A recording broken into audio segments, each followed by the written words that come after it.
Every multifamily investor loves talking about rent growth, occupancy, and returns, but the truth is that the CapEx can make or break your deal. You can push rents all you want, but if your roof fails, or your HVACs are dying, or your plumbing collapses, all those gains disappear overnight. And if you didn't figure that out before you close, you're going to be in a world of hurt.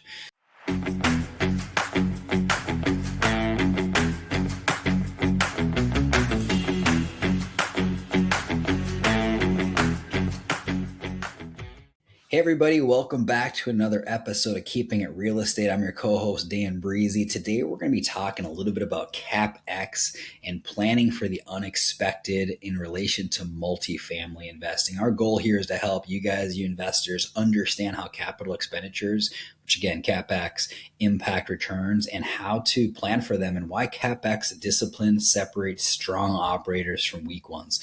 So every multifamily investor loves talking about rent growth, occupancy, and returns, but the truth is that the CapEx can make or break your deal.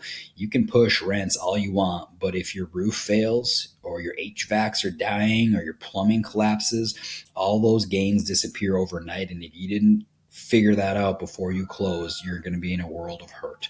Industry surveys show that on average, 30 to 40% of unexpected costs overruns are generally from deferred maintenance or underestimated CapEx. So it's critical to get this right during due diligence. In today's episode, we're going to talk about why CapEx is the silent killer of bad deals and, the quiet protector of great ones. So let's break down how to think about CapEx in a real world investor focused way.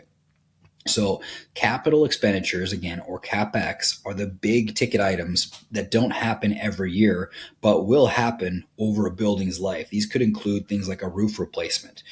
We just replaced a roof on a property we just bought. We had it figured out before we closed on it. It was a $750,000 expense that had to be built into the underwriting before we closed. You've got HVAC systems, plumbing stacks, parking lots, exterior paint and siding, major interior renovations, foundation or drainage repair, landscaping, large capital projects for code or insurance compliance. The list goes on and on. And the reason they matter is they can disrupt cash flow. A single unexpected CapEx hit can wipe out a year of distributions really, really quickly. They impact your valuations as well. When lenders underwrite stabilized CapEx needs and buyers look closely at deferred maintenance, it can affect the value of a property massively. And then the third reason is they determine long-term performance. If a property has chronic CapEx issues, it's never going to achieve consistent NOI because it won't be stable. You've got deferred maintenance stacking up, which means it's never going to be able to achieve consistent returns. So the best operators plan for CapEx. The worst operators react to CapEx, and the difference is massive. Point one that I want to talk about here is understanding the life cycle of your property.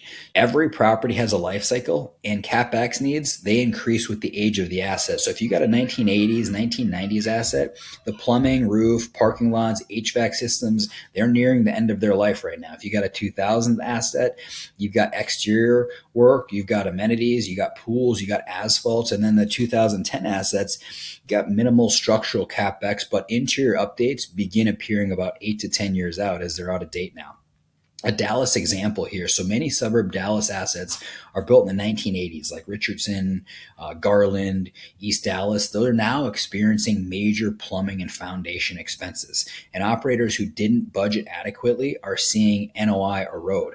So the lesson is that age matters, and the older properties need much more CapEx than most investors realize. And if you don't get that right on the front end, you're going to have to pay for it out of cash flow, and it is going to massively affect the performance of your deal. Point number two is that budget for reality, not for hope. Hope is not a strategy, and light value add deals often become deep value add deals once walls open up. So common under budget items that we're seeing are cast iron plumbing replacements, chilled water or boiler conversions, major HVAC system and upgrades. We're seeing structural wood rot in older properties that we're looking at. You've got roof systems that need total replacement, not patching either here. You need parking lot resurfacing. And so these are the things you've got to be tuning into during due diligence with your team. You've got to be so thorough before you sign on that dotted line and take over on one of these deals. A Nashville example for you. So properties built in the 1960s to 1980s in suburbs like Madison, Hermitage, and East Nashville, they often hide old plumbing systems behind renovated interiors. So operators who budget only for cosmetic upgrades were hit with major CapEx once turnover revealed deeper issues. The lesson is always assume something big will show up during ownership, and you've got to budget accordingly. Number three, cost of deferred maintenance. So deferred maintenance is when previous owners delay CapEx work to boost short-term returns, leaving the next buyer with the bill. And the impact of deferred maintenance is clearly lower valuations, higher insurance premiums, higher turn costs, poor tenant experience, higher vacancy, emergency repairs instead of planned projects, and higher costs. And what's crazy about this impact right here is when a market is really peaking and bubbling and everything's going well, it's much easier to delay doing any of the deferred maintenance because there's so much demand. The tenants need to rent and they're renting and paying no matter what. But when a market softens like it does, now you've had some of these assets who've gone through 3 to 5 years of needing deferred maintenance, and now you have to fix them in order to attract the tenant, and you've got less occupancy, less demand, and it's a very compounding effect.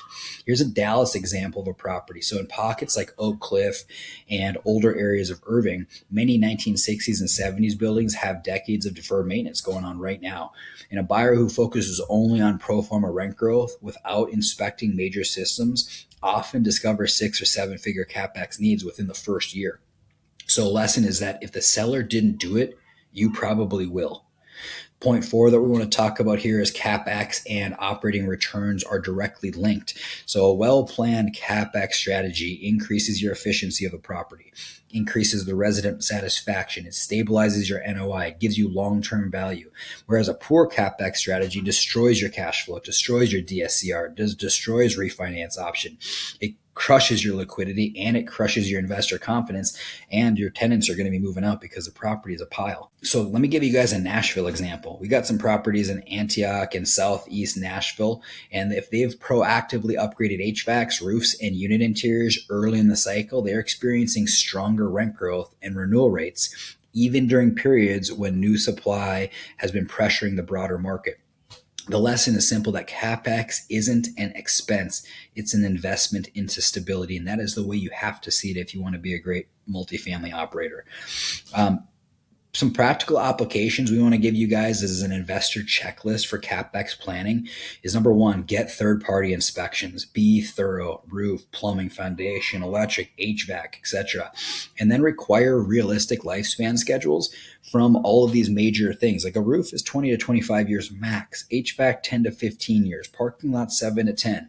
Plumbing may vary based on the system and the age. And then stress test your CapEx budget, you guys. Add 20 to 30% on top of your initial CapEx number for contingencies for safety, and it'll do you so well as you go into these deals.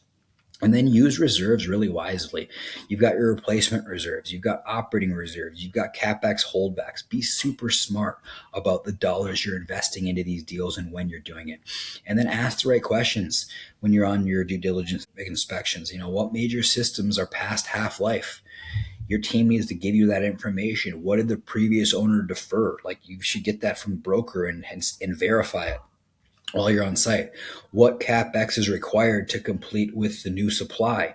What insurance-driven CapEx is needed? Do you have any big factors like in Texas sometimes? And then match your CapEx to your business plan. One thing you want to do is match your CapEx to your business plan. So don't rely on organic rent growth to cover major CapEx later. It's a mom and pop style of owning deals, and it's going to add stress to your life. At the end of the day, CapEx is where real operators separate themselves from our perspective. It's not glamorous, but it is essential, and you can have great underwriting, great market selection, even great rent growth. But if you're not planning for CapEx and you don't know what your deal needs, you are exposed to major challenges. So always plan, always budget, and always assume something unexpected will show up, because in multifamily, it usually does. Thanks for listening to another episode of Keeping It Real Estate. I'm your co-host, Dan Brisse. Reach out to us at www.granitetowersequitygroup.com/contact us. And let's get on a call and see if we can help you with your investing needs. Thanks so much. Have a great day.